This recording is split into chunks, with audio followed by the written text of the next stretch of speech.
ఏమండోయ్! అందరికీ హాయ్ అండి. ఈరోజు మన ఛానల్ కోసం నేను రాసిన కథ 'ప్రేమ పగ'. ఈ కథలోని ముందరి భాగాలు చూడని వాళ్ళ కోసం కామెంట్స్‌లో లింక్స్ ఇచ్చానబ్బా! కొంచెం సబ్స్క్రైబ్ చేసుకొని చూస్తూ కథ నచ్చినట్లయితే ఒక చిన్న లైక్ చేసి కథ ఎలా ఉందో ఓ బుల్లి కామెంట్ చేయండే. మరి ఇంక మనం కథలోకి వెళ్ళిపోదామా? సింధు అడిగిన సాక్ష్యాలను పునీత్ ఏర్పాటు చేస్తాడు. తార, సింధు కాలేజ్ ఫంక్షన్‌కి వెళ్తారు. సింధు స్టేజ్ మీద విన్నర్స్‌ని అనౌన్స్ చేయడం కోసం నుంచొని అక్కడున్న వారందరినీ చూస్తూ చిన్నగా నవ్వి ఆమె చేతిలో ఉన్న కార్డ్‌లో పేర్లను చూస్తుంటే సౌజీ ఎదురుగా ఉన్న మిథున్ని చూస్తూ చిన్నగా నవ్వుకుంటూ స్టేజ్ మీదే ఒక కార్నర్‌లో కూర్చొని ఉన్న గని వైపు చూసి అంతకు ముందు మధ్యాహ్నం అతని రూమ్‌లో అతను ఆమెతో చెప్పిన మాటలను గుర్తు చేసుకుంటూ ఉంది. గని సౌజీకి నీకు 100కి 92 మార్కులు వచ్చినట్టు, ఆమె మొదటి స్థానంలో ఉన్నట్టు చెప్పడంతో, దాంతో ఇప్పుడు ఆమె సింధుని గర్వంగా చూస్తూ ఒకలాంటి యాటిట్యూడ్‌తో స్టేజ్ మీద నుంచొని ఉంది.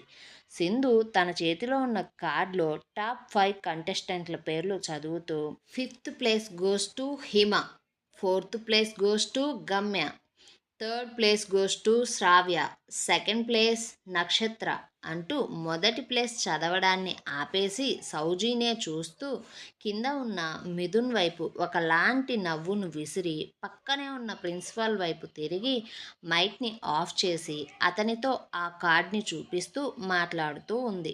అది చూసిన సౌజీకి మనసులో గందరగోళం మొదలయ్యి సింధు మీద కోపం పెరిగిపోతుంటే సింధు గురించి తెలిసిన మిథున్కి ఆమె ఏం చేయబోతుందో అని ఆలోచిస్తూ సింధు అతనిని చూస్తున్నప్పుడు నవ్విన నవ్వును గుర్తు చేసుకుంటూ సింధు నవ్విన ఉద్దేశాన్ని అతను అర్థం చేసుకున్న తరువాత మిథున్కి కాళ్ళు చేతులు ఆడడం లేదు.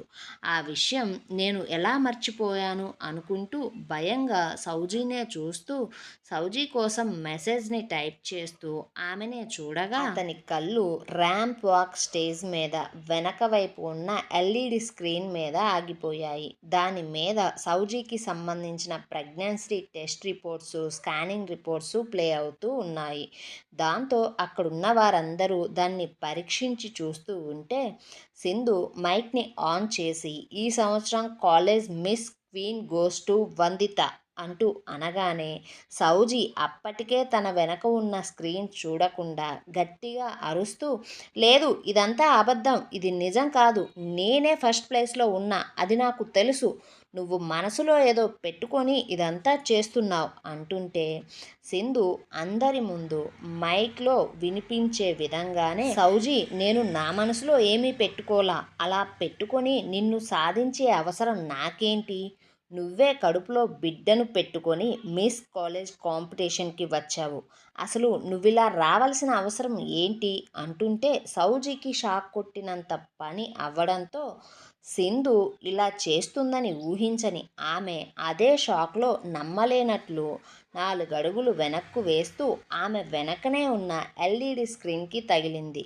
దాంతో వెనక్కు చూసిన సౌజీకి ఆ స్క్రీన్ మీద ప్లే అయిన ప్రెగ్నెన్సీ రిపోర్ట్స్ని చూసి పిచ్చి దానిలా అంత పెద్ద స్క్రీన్ని ఎవ్వరికీ కనిపించకుండా చేయడం కోసం దాన్ని దాచాలంటూ అటూ ఇటూ నుంచొని మిథున్ వైపు చూస్తూ ఏడుస్తూ ఉంది.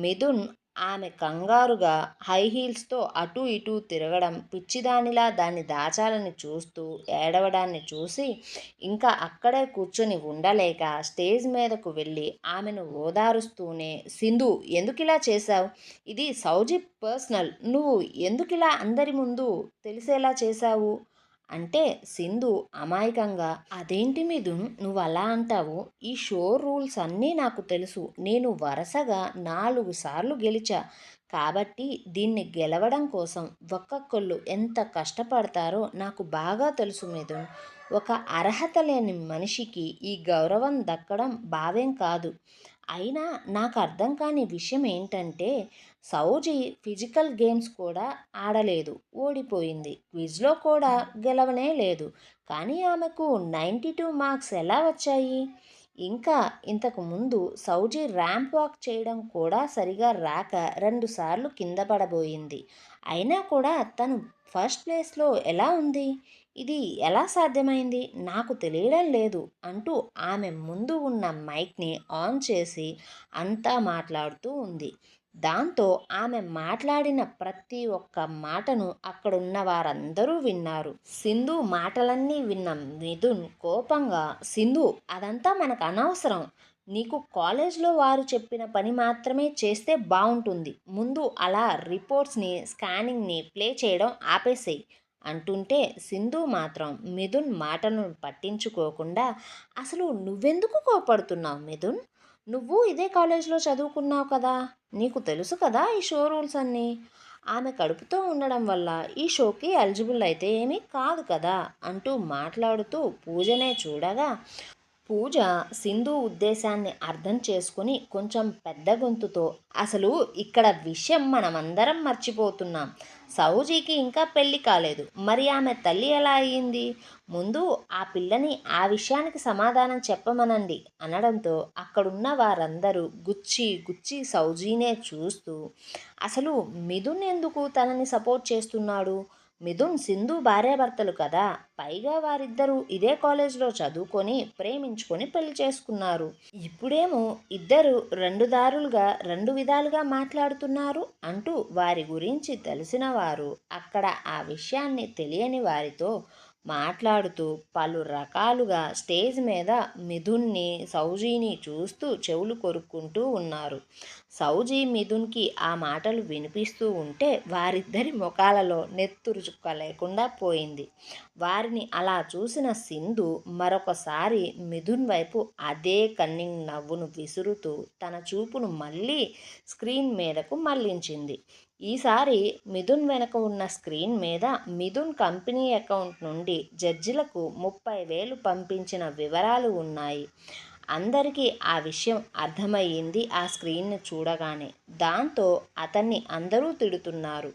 మిథున్ సింధుని మోసం చేసి సౌజీతో గడిపాడని, అందుకే సౌజీ ప్రెగ్నెంట్ అయ్యిందని, ఆమెను పోటీలలో గెలిపించడం కోసమే మిథున్ జడ్జీలకు లంచం ఇచ్చాడని వారు అర్థం చేసుకొని స్టేజ్ మీద నుంచుని ఉన్న వారిని చీదరగా చూస్తూ, స్టేజ్ కింద ఉన్న వారిలో కొంతమంది అల్లరి మూక వారి మీదకు టిష్యూ పేపర్స్ను, ప్లాస్టిక్ బాటిల్స్ను, గ్లాసులను విసిరేస్తూ సింధుకు సింపతి చూపిస్తూ ఉన్నారు. సౌజీ తల్లి అయ్యిందని తెలిసి గనీకి షాక్ కొట్టినట్లు అయ్యి ఇప్పుడు స్టేజ్ మీద మిథున్ ఆమెతో ఉన్న స్థితిని చూస్తూ మనసులో ఏదో ఆలోచించుకుంటూ ఉంటే ఇంతలో సౌజీ అంటూ గట్టిగా అరుస్తూ కొందరు, ఇది ప్రతిసారి క్లాస్ టాపర్గా వస్తుంది కానీ దీనికి బేసిక్ క్విజ్ కూడా గెలవడం రాలేదు అంటే ఇది తప్పకుండా పరీక్షలలో కూడా ఇలాంటి తప్పుడు మార్గాన్నే ఎన్నుకొని ఉంటుంది అంటూ అరుస్తూ, ఆమె పొగరు వల్ల ఆమె క్లాస్లో ఇబ్బంది పడ్డ కొంతమంది సౌజీని క్లాస్ నుండి డీబార్ చెయ్యాలంటూ, అలా చెయ్యకపోతే ఇలాంటి తిరుగుబోతూ పొగరుబోతూ కాపురాలను కూల్చే ఆడదానితో మేము చదవము అంటూ నినాదాలు చేయడం మొదలుపెట్టారు. తార వారందరికీ కొంచెం దూరంగా వచ్చి పవన్కి ఇప్పుడు జరుగుతున్న విషయాన్ని ఫోన్ చేసి చెప్పగా అతను వెంటనే కోపంతో కారు తీసుకుని కాలేజ్కి బయలుదేరాడు. సింధు ఇప్పటిదాకా చేసిన ప్లాన్ పర్ఫెక్ట్గా అమలు అవ్వడంతో మిథున్ గురించి ఆమె విన్న మాటలకు బాధపడుతున్నట్లు ముఖమంతా బాధగా పెట్టి స్టేజ్ మీద ఒక పక్కకు నించొని కళ్ళ నిండా కన్నీళ్లు పెట్టుకొని అందరి వైపు చూస్తూ నుంచుని ఉంటే పూజ అప్పుడే సింధు దగ్గరికి వచ్చి ఆమెను ఓదారుస్తున్నట్లు బిహేవ్ చేస్తుంది. పూజ అక్కడ జరుగుతుందంతా గమనిస్తూనే సింధుకి మరింత దగ్గరగా జరిగి సింధుకి మాత్రమే వినబడేలా, సింధు ఇప్పుడు వాడు మీ విడాకుల గురించి చెబితే ఇప్పటిదాకా నువ్వు పడ్డ కష్టమంతా బూడిదలో పోసిన పన్నీర్ అవుతుంది కదా, అప్పుడు నువ్వేం చేస్తావు? ఈ సిచ్యువేషన్ని ఎలా ఎదుర్కొంటావు అంటూ అడుగుతుంటే సింధు అక్కడే ఉన్న వారందరి వైపు చూస్తూ, ముఖ్యంగా అక్కడే ఉన్న మీడియా వాళ్ళను చూసి వారిని పూజకు చూపిస్తూ, మిథున్ అస్సలు నిజం చెప్పడు పూజ, ఎందుకంటే వాడు ఇంకా మా కంపెనీతోనే టైఅప్లో ఉన్నాడని, బిజినెస్ రంగంలో అనుకుంటూ ఉన్నారు. అందుకే వాడి దగ్గరకు ఇంకా చిన్న చితక కాంట్రాక్ట్స్ వస్తూనే ఉన్నాయి. వాడికి పెట్టుబడులను కూడా పెట్టడానికి కొందరు ముందుకు వస్తున్నారు. అదే ఇప్పుడు వాడి నోటితో వాడే విడాకుల గురించి చెబితే వాడి గొయ్యిని వాడే తీసుకుంటున్నట్లు. అసలే మిథున్ చివరగా తీసుకున్న కాంట్రాక్ట్ సుమారు 400 కోట్లు. ఇప్పుడు కానీ మిథున్ మా విడాకుల విషయం బయట పెడితే, మా కంపెనీతో సంబంధం లేనట్లు చెబితే ఆ కాంట్రాక్ట్ని వెనక్కు తీసుకుంటారు. అలాగే వాళ్లకు మిథున్ సుమారు నష్టపరిహారం కింద 31% అమౌంట్ని అతనే బ్లెండర్ మిస్టేక్ కింద ఆ కంపెనీకి కట్టాలి. ఎందుకంటే తప్పు తనదే కాబట్టి. వాళ్ళ దగ్గర నిజాన్ని దాచి ఈ కాంట్రాక్ట్ని తీసుకున్నాడు కాబట్టి, వాళ్లకు ఇతని వల్ల టైం వేస్ట్ అయింది కాబట్టి. సో ఇప్పుడు మిథున్ నిజం చెప్పకుండా కింద పైన అన్నీ మూసుకుని నుంచుంటాడు. అలాగే ఇప్పుడు ఏమీ మాట్లాడకుండా తేలుకుట్టిన దొంగలా ఉండి అతనికి నాకు విడాకులు అవ్వలేదనే చెప్పాలి. మేమింకా రిలేషన్షిప్లో ఉన్నట్లే ప్రవర్తించాలి.